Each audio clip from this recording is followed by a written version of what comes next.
Bwana Yesu asifiwe. Kwa majina yangu ninaitwa mchungaji Peter Karim. Ninakuletea ujumbe wa Mungu ambao Mungu amewachilia kupitia kijana huyu ambaye yuko nje ya nchi ya Tanzania. Kwa habari ya siku hizi za mwisho, wengi wanayakataa mafundisho yenye uzima kupitia kanisa takatifu la Yesu Kristo.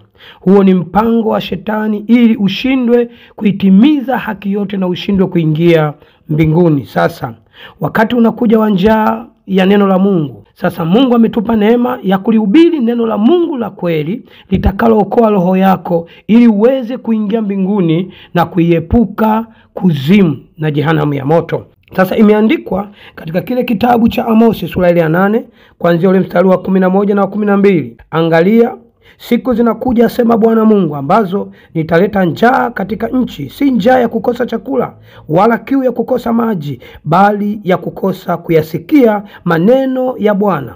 Nao watatangatanga toka bahari hata bahari, na toka upande wa kaskazi hata upande wa mashariki. Watapiga mbio wakienda huko na huko kulitafuta neno la Bwana wasilione. Sasa Mungu anakuletea ujumbe huu mapema ili ujue ya kwamba wakati utafika utalikosa neno hili la kweli ambalo tunalihubiri kanisa takatifu la Yesu Kristo. Wengi wanayapinga mafundisho haya, lakini haya ndio mafundisho yatakayookoa roho yako, mafundisho ya matengenezo ambayo yanaleta mapenzi ya Mungu na yanaondoa mapenzi ya dunia kwenye maisha yako. Sasa sikiliza ujumbe huu ili uweze kujua kwamba unahitaji kusimama na kweli ya neno la Mungu. Amen. Bwana Yesu asifiwe mchungaji, na kusalimu katika jina la Yesu Kristo. Niko na ujumbe hapa nilioonyeshwa na Mungu. Nilipokuwa nimelala nikaonyeshwa kwamba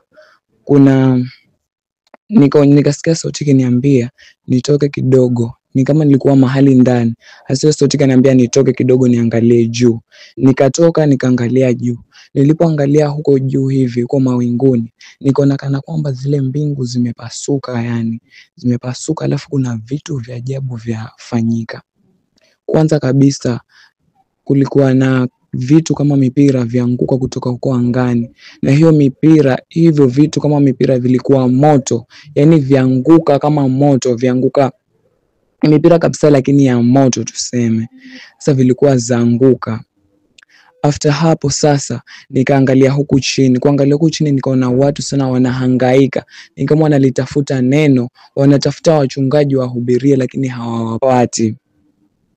Tena nikaambiwa tazama pale, tazama juu. Tena mara ya pili nikaambiwa tena tazama juu. Nikatazama juu, kutazama nikakuona wewe mchungaji kwamba uko mahali juu hivi. Nikaambiwa mtazame vizuri huyu mchungaji. Nikakuona uko hapo mahali juu. Unasikitikia wale watu ambao wanahangaika huku chini. Hao watu pia huku chini wanahangaika, wanatafuta mtu ambaye atawahubiria pia kama jinsi vile ulivyokuwa unawahubiria. Walikuwa wanatamani tu ungeshuka ukawahubiria mara ya mwisho, alafu ndio ni kama uende hapo mahali hapo juu. Lakini ile sauti iliyokuwa kinielekeza ikaniambia ya kwamba wakati akiwa huku chini hamkufuata mafundisho yake, hivi uko hapo juu hawawezi kukufikia, na hakuna tena muda ambao ataruhusu ushuke tena huku chini uje wahubirie. Ulikuwa muda umekwisha, yale uliokuwa umewaambia yalikuwa yametosha. Asa alikuwa anatamani sana at least ungeruhusiwa hata sekunde moja tu ushuke uje wahubirie mchungaji. Lakini hiyo sauti ikaniambia haiwezi ruhusiwa tena yeye kushuka kuja kuwahubiria. After hapo sasa mchungaji ndo nikapewa kifungu ambao ni Mathayo 24:33 hadi 35.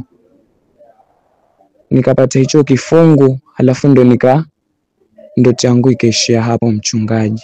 Amina.